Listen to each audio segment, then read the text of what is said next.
This is your math gal, Julie Harland. Please visit my website at yourmathgal.com, where all of my videos are organized by topic. This is part 6 of graphing cosine functions, and on this video we're going to graph y equals negative the cosine of x minus pi over 4.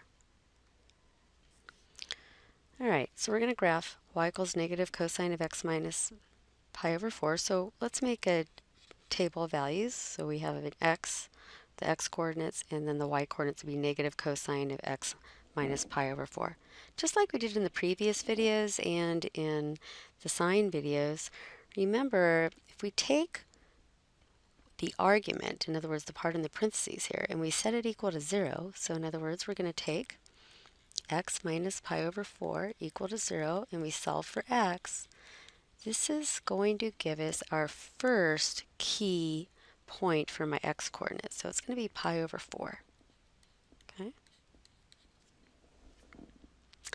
And this also tells you, since it's positive, this is going to be a phase shift of pi over 4 units to the right, since it's positive. Okay? Now, how would we get the rest of our coordinates? Well, we'd have to add pi over 2 to that. So for instance, if we start with pi over, right, we add pi over 2, then pi over 2, then pi over 2, pi over 2, we've added 2 pi, we're going to have our 5 key points. So if I have pi over 4 and I want to add pi over 2, I need a common denominator, right, for pi over 2. For both of these, so I'd have to multiply by 2 over 2. So I'd have pi over 4 plus 2 pi over 4. My next one would be 3 pi over 4. That would be my next key x coordinate, and then I would keep adding 2 pi over 4. So that will give me the 5 pi over 4, the 7 pi over 4, and the 9 pi over 4. And if we've got a period of 2 pi, because the coefficient of x is 1, then from pi over 4 to 9 pi over 4, that should be 2 pi units. And yes, because 9 pi over 4 minus pi over 4, that's 8 pi over 4, or 2 pi units. So on the x-axis, that would give us 1 cycle.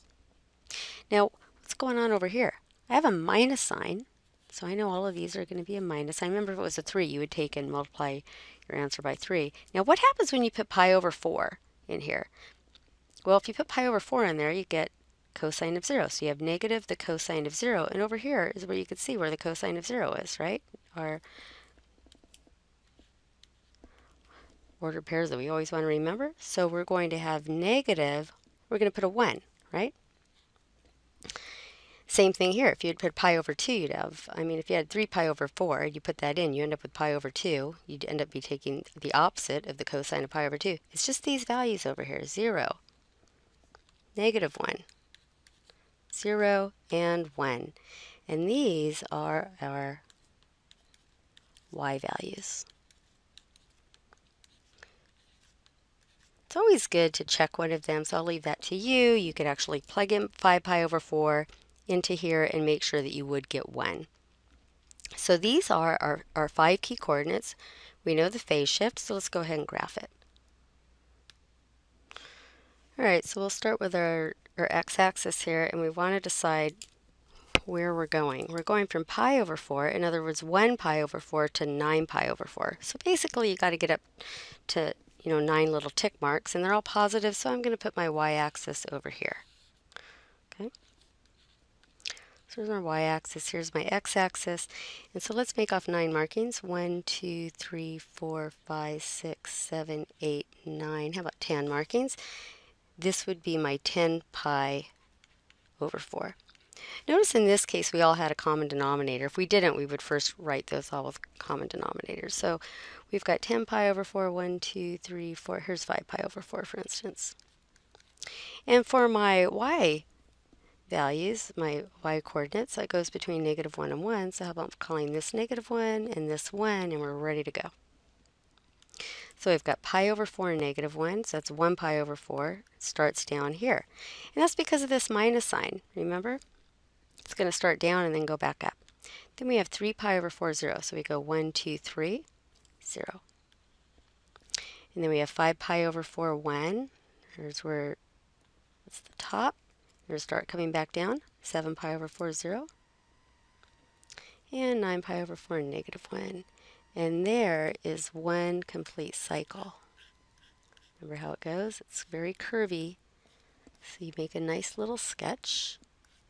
Remember, it starts going up again, right? In both of these places. So this gives us one complete cycle. All right, let's do our usual domain, all real numbers, negative infinity to infinity, and the range is going in between negative 1 and 1. The period is 2 pi. The amplitude, it's 1, because remember, it's the absolute value of the coefficient. And remember, that's like a negative 1, or you could just say it's half the height. Since the whole height has 2 spaces, it's only 1. So we have amplitude of 1.